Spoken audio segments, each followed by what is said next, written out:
राजा दशरथ केकई के युद्ध भूमि में साहस से बहुत प्रसन्न हुए और उन्हें 3 वरदान मांगने के लिए कहा। केकई ने उस समय प्रेमवंश कह दिया कि इसकी जरूरत नहीं है, अगर कभी जरूरत होगी तो मांग लूंगी।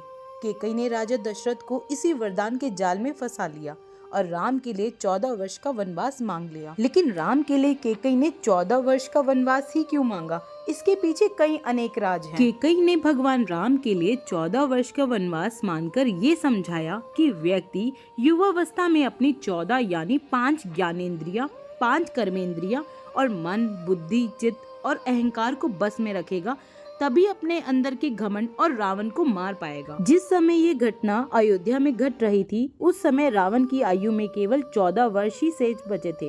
ये बात केकई जानती थी।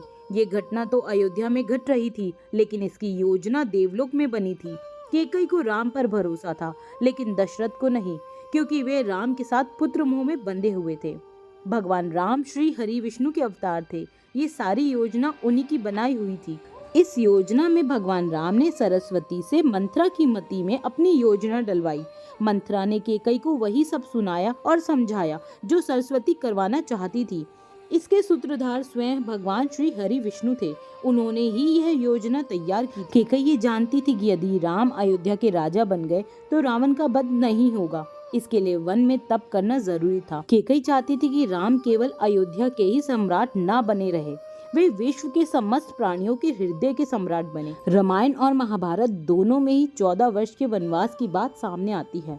रामायण में भगवान राम को 14 वर्षों का वनवास भोगना पड़ा था, जबकि महाभारत में पांडवों को 13 वर्ष का वनवास और 1 वर्ष का अज्ञातवास झेलना पड़ा था। इसके पीछे ग्रह गोचर भी मायने रखते हैं। उन दिनों मनुष्य की आयु आज के जमाने से काफी ज्यादा हुआ करती थी, इसलिए ग्रहों की दशा भी ज्यादा होती थी। शनि चालीसा में उल्लेख मिलता है, राज मिलत बन रामय दिना, केकई की मति हरि लीना, यानी शनि की दशा के कारण केकई की मति मारी गई और भगवान राम को शनि के समय अवधि में वन वन भटकना पड़ा।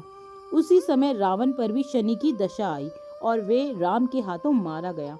शनि ने अपनी दशा में एक को कीर्ति दिलाई और दूसरे को मुक्ति। अगर आपको हमारी ये वीडियो अच्छी लगी हो तो इसे लाइक और शेयर करना ना भूलिए।